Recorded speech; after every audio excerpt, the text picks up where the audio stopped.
आइए दोस्तों, ये क्लास 10 की मैथ है कि यह m plus n into x plus m minus के n into y equal to m square minus के 2mn माइनस एन स्क्वायर और m प्लस के n into x plus y equal to m square plus n square. इस प्रश्नों में से हमें x का मान y का मान निकालनी है, प्राप्त करनी है। चलिए आज हम बताते हैं निकाल के आपको कि किस तरह से यह प्रश्न बनते हैं। ठीक है, तो देखो हम लोग करेंगे क्या, उस प्रश्न को आप अच्छे से देखिएगा कि m प्लस के n into x plus m minus n y equal to m square minus two m n minus n square. ठीक है, और यहाँ पे हो जाएगा m प्लस के n into x plus y equal to m square plus के n square. सर्वप्रथम तो हमें मानना पड़ेगा एक, और इसे मान सकते हैं आप लोग, हम लोग क्या, तो हमें क्या करेंगे, देखते हैं कि दोनों बात बराबर है कि नहीं। तो पहले ही हम इसको क्या कर लेते हैं, काम कर लेते हैं। तो प्लस के नीचे क्या हो जाएंगे, माइनस हो जाता, प्लस के नीचे माइनस, और यहाँ भी प्लस के नीचे माइनस, यहाँ भी प्लस के नीचे माइनस हो जाता। अब यह लाइनिंग से यह लाइनिंग कैंसिल होता, बचा कौन मेरा, ये बचा, यानी कि बचा m माइनस के n, ठीक है, इंटू वाई और माइनस टू वाई बचा इक्वल टू क्या हो जाता, यानी कि बच गया, देखो क्या बच गया, ये भी जो कट सकते थे और ये दोनों नहीं कटेंगे, यानी कि माइनस के 2m और n माइनस और माइनस माइनस प्लस हो गए तो हो जाएगा 2m स्क्वायर। ठीक है, इस प्रश्नों को अच्छे से समझो, देखो कौन सी काम है। फिर से मैं बताता हूँ कि m प्लस n को दोनों का काट दिए, काटने से यही होता है कि हमें y का मान प्राप्त करनी थी। y के मान कैसे प्राप्त करेंगे, चूंकि देखो हमने इससे इस मल्टीप्लाई करनी थी, यहाँ पर था ही नहीं, इसके लिए मैंने ऐसा टर्म बैठाया जिससे कोई प्रॉब्लम नहीं हो। ठीक है, तो हम यहाँ से लिख सकते हैं कि m माइनस के n इंटू वाई माइनस के वाई इक्वल टू माइनस के 2। ठीक है, माइनस के 2 और n यदि कॉमन ले लेते तो यहाँ भी बचता मेरा कितना, कि m बच जाता और m हो जाता और प्लस के यहाँ से n बच जाता। इस तरह से हमें क्या होता, मिलता। तो इस प्रश्नों को हमें यहाँ पे y था, देखो दोस्तों यहाँ पे y, दोनों में से अगर हमें y को कॉमन ले लेता तो क्या बचता, यहाँ से m माइनस के n और प्लस के क्या बचता, प्लस बचता या माइनस बचता, यहाँ से माइनस के 1 बच जाते। ठीक है, तो बच जाते तो हम लोग क्या लिखते हैं, माइनस के 2n इंटू m प्लस के n लिखते। ठीक है, इसी तरह हमें y की मान प्राप्त हो जाएगा कि minus 2n into m plus के n। अब y कितना हो जाएगा, यहाँ से हो जाएगा आपका कि m माइनस के n माइनस के 1। यह मेरा क्या हो गया, y का मान निकल चुका है। अब हम लोग यह जानते हैं कि समीकरण समीकरण एक में क्या करेंगे कि y इक्वल टू माइनस के 2n इंटू एम प्लस के n और बाटा m माइनस के n माइनस के 1 क्या करेंगे, रखते पर, यानी कि रखने पर, किसमें रखना है, समीकरण एक में रखना है। तो समीकरण मेरा यही है। तो चलो हम लोग देखते हैं समीकरण एक में रखकर कि m हो जाएगा प्लस के n और इंटू एक्स प्लस क्या हो जाएगा m माइनस के n और y equal to m square minus two m और n माइनस के क्या जाएगा n स्क्वायर। इसका मतलब यही हुआ कि y की जगह में रखनी पड़ेगी, तो m प्लस के n into x plus m minus के n और y की जगह पूरी बातों को हमें रखना पड़ेगा।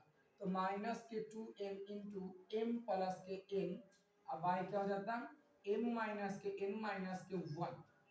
ठीक है, और equal to m square minus के 2mn माइनस के क्या जाता, n स्क्वायर हो जाता। अब देखो हमें क्या करनी है, तो लिखते हैं कि m प्लस के n into x plus m minus के n। ठीक है, और इसे हम अंदर गुना कर देते तो जाता 2mn और minus plus minus plus minus, तो 2n स्क्वायर बाटा क्या हो जाता है m माइनस के n माइनस के 1 ब्रैकेट बंद, यानी कि m स्क्वायर माइनस के 2mn माइनस के क्या जाता है n स्क्वायर हो जाता है, मतलब ऐसा हो जाता। ठीक है, अब हमें यहाँ से क्या करनी है, तो देखो हमें करने की सबसे प्रत्येक टर्म में हमको गुना करना पड़ेगा। क्या गुना करना पड़ेगा उसको देखो, यानी कि ई वाली टर्म से हमें इस वाली टर्म में हमको क्या करना है, गुना करना है। चलो मैं गुना करके बताता हूँ आखिर वास्तव में होते कितने हैं। तो चलो कि माइनस के 2m और n माइनस के 2n स्क्वायर, ठीक है, और गुना करना है m माइनस के m में। तो देखो दोस्तों m निकालो तो माइनस के 2m n माइनस के 2n स्क्वायर हो गया, और माइनस के n निकालो तो पूरी बात को रखेंगे तो माइनस के 2m और n माइनस के 2n स्क्वायर हो जाता। तो इसमें मल्टीप्लाई करते तो माइनस के 2m स्क्वायर n और क्या जगह माइनस के 2m और n square, minus minus plus हो जाएंगे तो 2m और n स्क्वायर जगह माइनस माइनस प्लस हो जाएंगे तो 2n का पावर क्यूब हो जाएगा। इस तरह हम इस प्रश्न को यहाँ पर रिप्लेस करते हैं दोस्तों, m प्लस के n इंटू एक्स प्लस, ठीक है, यहाँ से लिखना पड़ेगा कि 2m स्क्वायर n माइनस के 2, ठीक है, लिखा 2m और n square plus 2m n square plus 2n cube, और यहाँ से क्या करेंगे बाटा m माइनस के n माइनस के 1 equal to m square minus के 2mn माइनस के n स्क्वायर, ठीक है। तो हम लोग यहाँ से ऐसा काम करेंगे जिससे कोई अंतर ना पड़े। चलिए देखते हैं क्या अंतर पड़ता है और क्या अंतर नहीं पड़ता। तो इसी प्रश्न को दोस्तों मैं यहाँ बताना चाहता हूँ कि m प्लस के n, ठीक है, और इनटू क्या थे x प्लस, यहाँ पे ये प्लस है तो ये प्लस माइनस तो माइनस हो जाते। उससे पहले हम क्या करते कि इन दोनों बंदा को यहाँ से काट सकते थे, काटने के बाद ये प्लस माइनस माइनस हो जाते, तो लिखते कितना माइनस के 2m स्क्वायर n, और ये वाला दोस्तों बच जाता, तो प्लस 2 प्लस क्या हो जाता है यहाँ से 2 और 2n क्यू हो जाता, क्या होता है 2n क्यू। अब बाई क्या हो जाता है यहाँ से कि m माइनस के n माइनस के 1 equal to m square minus 2mn और माइनस के n स्क्वायर। अब यहाँ से हमें क्या करनी x की मान निकालनी है, तो हम लोग लिखेंगे m प्लस के n into x equal to क्या हो जाएगा m square minus 2mn minus n square. अगर ये माइनस सबका कॉमन होता तो जाकर प्लस हो जाता, तो प्लस क्या हो जाएगा यहाँ से 2m स्क्वायर n, ठीक है, और यहाँ पे हो जाता माइनस हो जाता, माइनस निकला हुआ रहता तो ये माइनस रहता है कि नहीं, तो जाके प्लस यानी कि माइनस 2n क्यू, अब बाटा यहाँ से क्या होता है m माइनस के n माइनस के 1। इसी तरह दोस्तों m प्लस के n into x equal to यहाँ सब में हम लोग एलसीएम ले लेंगे। जैसे ही हम लोग लघुत्तम लेते हैं तो प्रत्येक टर्म में गुना करना पड़ेगा। तो चलिए दोस्तों मैं यहाँ गुना करके भी बता देता हूँ कितना हो जाएगा, यानी कि m माइनस के n माइनस के 1 इंटू क्या जाता है m स्क्वायर माइनस के 2m n माइनस के n स्क्वायर।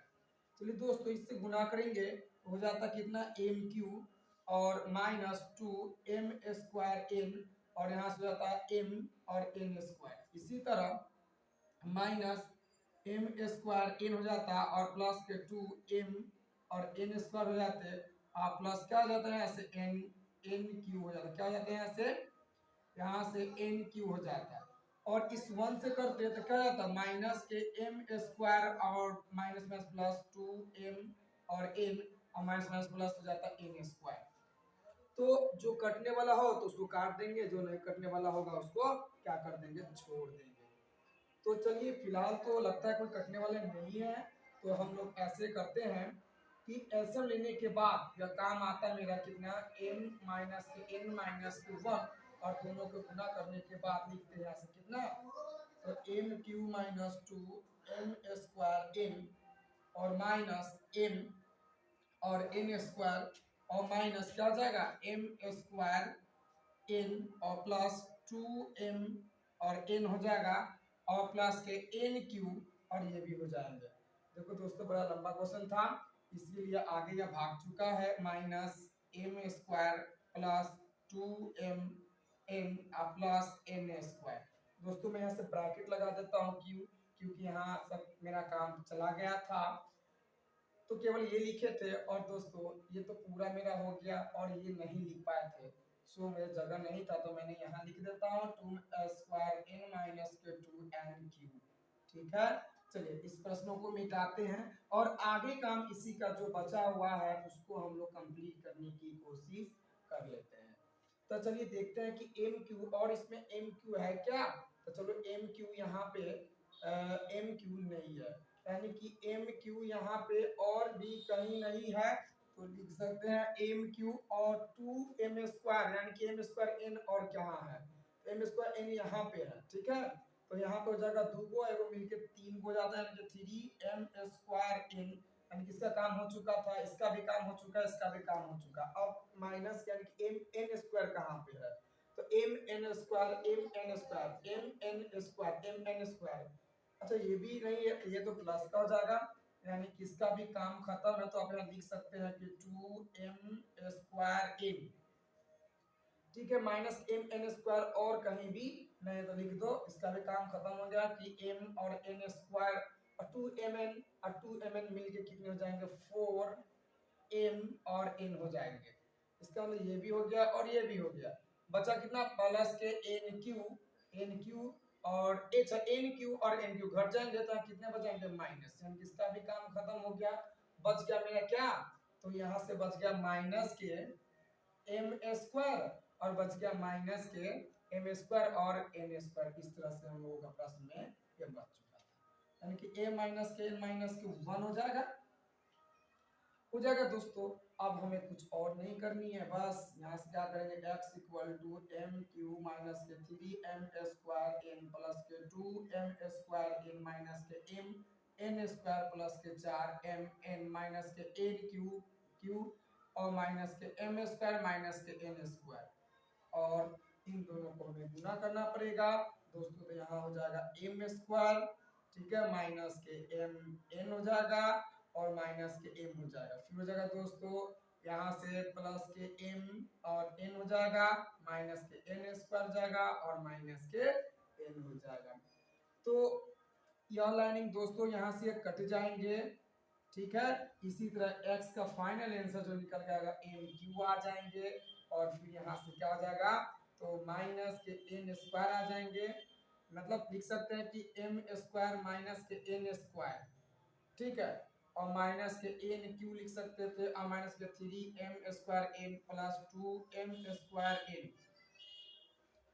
अच्छा दोस्तों, इन दोनों को हम लोग घटा भी तो सकते थे, घटाने के बाद एक्चुअली में मेरा क्या आ जाता है, यहाँ से घटाने के बाद डायरेक्ट लिख सकते थे कि लिख सकते थे m² n और माइनस के n² और प्लस की जगह 4mn लिखा जाता दोस्तों, और बटा में बच जाता मेरा m² माइनस के m माइनस के n² माइनस के n। यही दोस्तों मेरा आंसर। चलिए इसको नोट कर लो जल्दी से, और इसको प्रश्न को अच्छे से समझ लो, उतार लो। ठीक है, यही मेरा प्रश्न हो गया।